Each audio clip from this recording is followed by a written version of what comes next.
Buenos días. Damos comienzo a esta capacitación sobre generalidades, diagnóstico y evaluación inicial de pacientes con VIH. Está destinada a aquellos trabajadores de la salud que ejercen su actividad con pacientes privados de la libertad en el ámbito del servicio penitenciario bonaerense. Para empezar, vamos a hablar de números. Se estima que 140.000 personas viven con VIH en la Argentina, de los cuales un 83% conocería su diagnóstico y un 17% ignora que está infectado y vive con el VIH. 65.000 personas se encuentran en tratamiento en el sistema público y en promedio se notifican 4.500 casos de VIH por año. Estas cifras han permanecido estables con algunas variaciones mínimas a lo largo de los últimos años. La mediana de edad de diagnóstico del VIH es de 35 años para mujeres cis, de 32 años para varones cis y de 30 años para mujeres trans. En cuanto a la prevalencia, tenemos que es de un 34% para mujeres trans, de un 12 a un 15% para hombres que tienen sexo con hombres y de un 2 a un 5% para trabajadores sexuales. En cuanto a la mortalidad por SIDA es de aproximadamente 3 cada 100.000 habitantes y si esto lo disgregamos por sexo, tenemos que la mortalidad es mayor en el sexo masculino. Hay en el total del país unos 11 cada 100.000 habitantes que viven con el virus y esta población se concentra más en aquellas provincias que están pintadas con un color más oscuro. Jujuy, Salta, Neuquén, Tierra del Fuego y de Buenos Aires se desprende Cava. En cuanto al diagnóstico tardío, en nuestro país lamentablemente es alto, es de casi un 30%, y también el diagnóstico tardío es mayor en las provincias pintadas con colores más oscuros. ¿Cómo se transmite el virus? Obviamente necesitamos la presencia del virus, pero esto no es suficiente. Es necesario que exista un fluido con capacidad de transmisión y una puerta de entrada para el virus. Entonces, los fluidos infectantes capaces de transmitir el virus son la sangre, el semen, los fluidos vaginales, la leche materna y otros como líquido amniótico, pericárdico, pleural, etc. Si a esto le sumamos una práctica o situación de riesgo, en un 98% de los casos la transmisión es por una relación sexual no protegida. También puede ser por el uso compartido de jeringas, embarazo, parto, lactancia. Si a esto le sumamos el acceso del virus, es decir, una puerta de entrada, de las cuales en la mayoría de los casos va a ser la mucosa de la vagina, la mucosa del ano, del glande o de la boca. Le siguen cortes y heridas abiertas o puntos de inyección de jeringas. Esto va a dar como resultado la suma de estos tres factores un mayor riesgo para la transmisión del VIH. Hago una salvedad con el embarazo, el parto y la lactancia. Lo más frecuente es la transmisión de la madre al hijo en el canal del parto. Esto actualmente ha disminuido muchísimo gracias al uso de drogas antirretrovirales durante el embarazo y durante el parto. Entonces, de las vías de transmisión, el 98% es por relaciones sexuales. Como no se transmite el virus, no se va a transmitir a pesar de encontrarse en otros líquidos o fluidos corporales como saliva, sudor o lágrimas. Tampoco por la cercanía con una persona, por compartir espacios comunes o por un contacto o roce cotidiano. Bueno, nos adentramos en la estructura del virus en sí. Es un retrovirus que está envuelto por una bicapa lipídica. Acá tenemos que tiene una doble cadena de ARN simple y tiene 3 genes estructurales. Estos son GAG, POL y EMB. GAG incluye la proteína P24, es la nucleocápside con esta proteína, que es la primera que aparece en un paciente que se infecta con VIH. Luego tenemos los genes POL, que son enzimas que se encuentran en el núcleo, que van a estar de la célula, que van a estar interviniendo en las diferentes etapas del ciclo del virus para lograr que el virus se replique. Y luego tenemos, bueno, acá tenemos la transcriptasa inversa, la proteasa y la integrasa. Y finalmente la EMB de envoltura, que incluye la GP41 y la GP120. Estas son las proteínas de transmembrana. Acá es muy importante que puedan entender el ciclo replicativo del virus, porque esto nos va a permitir entender cómo infecta, cómo se perpetúa en el tiempo y cómo actúan las drogas que van a permitir que la infección se detenga. Vamos, sigan el cursor. Acá tenemos el virus y esta es la célula del huésped. Esta célula no es cualquier célula, es una célula que expresa un receptor que se llama CD4, es un linfocito CD4. El virus ingresa, se fusiona a la célula por medio de la GP120, ingresa al receptor. Esa envoltura del virus se fusiona con la membrana celular. Cuando eso ocurre, se produce la liberación del ARN del virus. Luego ahí va a actuar la primera enzima, que es la transcriptasa reversa, y va a transformar ese ARN en ADN. El ADN vírico se va a integrar al ADN de la célula. Acá actúa otra enzima, que es la integrasa. Cuando esto se produce, la célula deja de tener su función normal, pasa a seguir las instrucciones del ADN viral y va a producir nuevas proteínas virales. Es decir, va a iniciar una replicación dentro de la célula del huésped.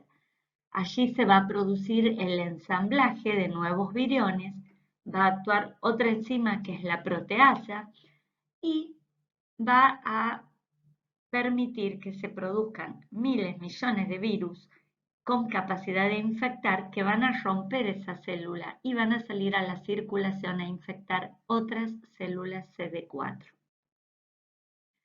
Si seguimos la historia natural de la enfermedad, es decir, la dejamos librada a su evolución, tenemos que, observen que en rojo tenemos la carga viral y en azul tenemos los CD4. Cuando se produce la infección, la carga viral aumenta. Aumenta tanto que puede llegar a producir en algún momento, en un momento inicial, lo que llamamos un síndrome retroviral agudo. Pero puede no suceder. Esto puede ser totalmente asintomático. Acá las defensas, o sea, el sistema inmune del huésped, va a actuar porque aún está fuerte y va a intentar sacar al virus.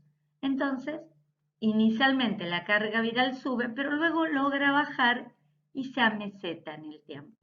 Pero indefectiblemente va a continuar replicándose en las células CD4 y en un momento va a volver a subir hasta que se produce la muerte.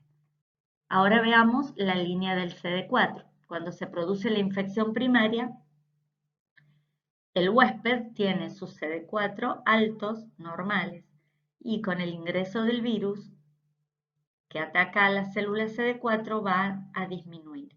Pero luego logra subir o repuntar y luego indefectiblemente va a bajar hasta prácticamente desaparecer. ¿Qué va a pasar? ¿Cómo se va a traducir esto en la clínica? se va a producir la infección primaria, con o sin síntomas.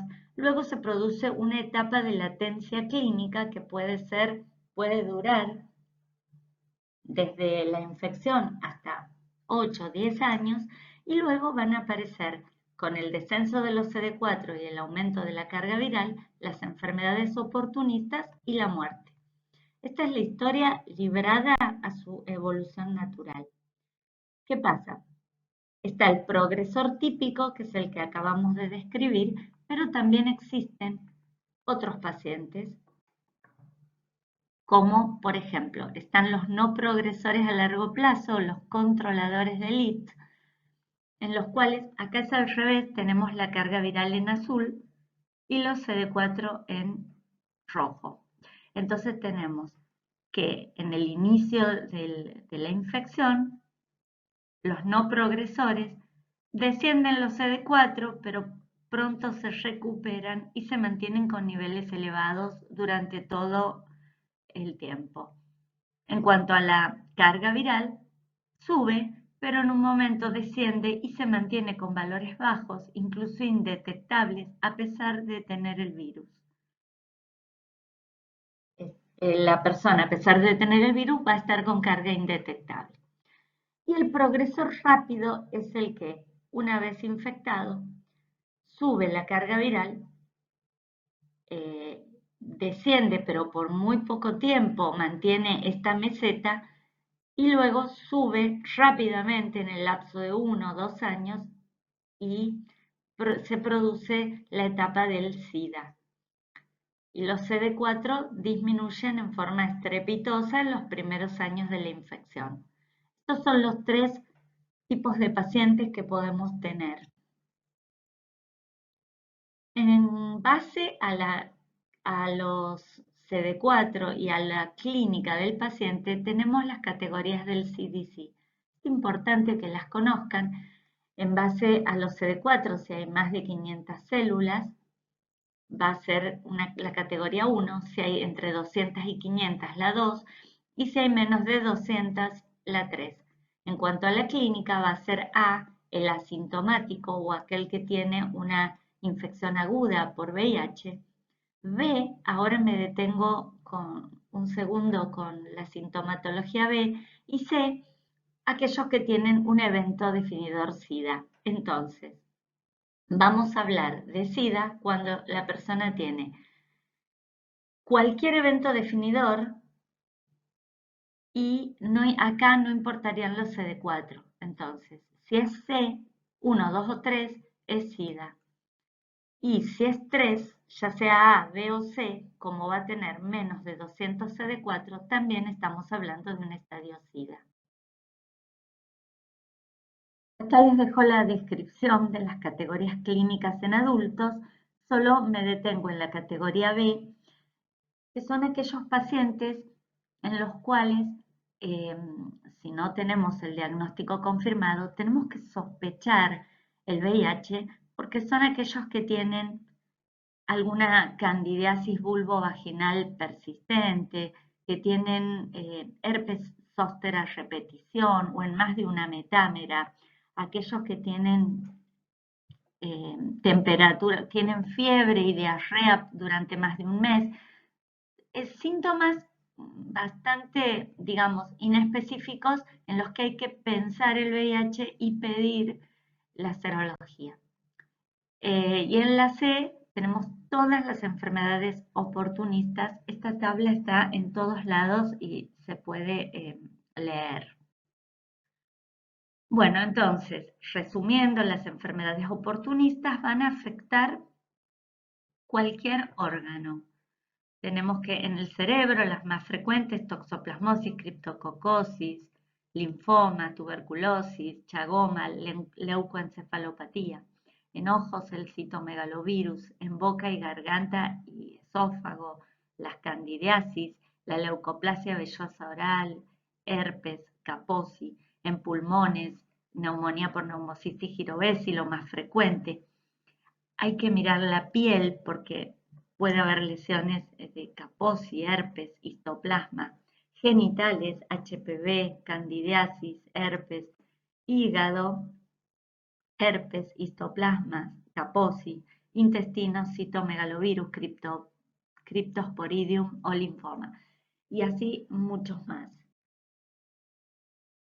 Cuando estamos frente a un paciente vamos a hacer una historia clínica detallada.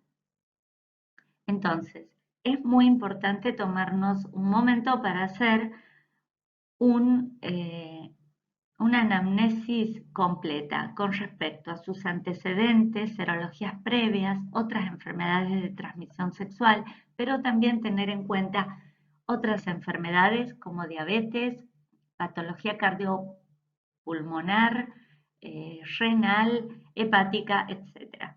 También tener en cuenta antecedentes tóxicos, familiares. Acá es importante evaluarse trastornos dislipemias, infartos, ACV en familiares. Y también la medicación habitual. Recordemos que la población con VIH es cada vez más anciana, adulta, es mayor, tenemos pacientes más grandes con VIH y por ende van a tener las patologías propias de la edad y vamos a tener la medicación crónica que puede tener interacciones con los antirretrovirales.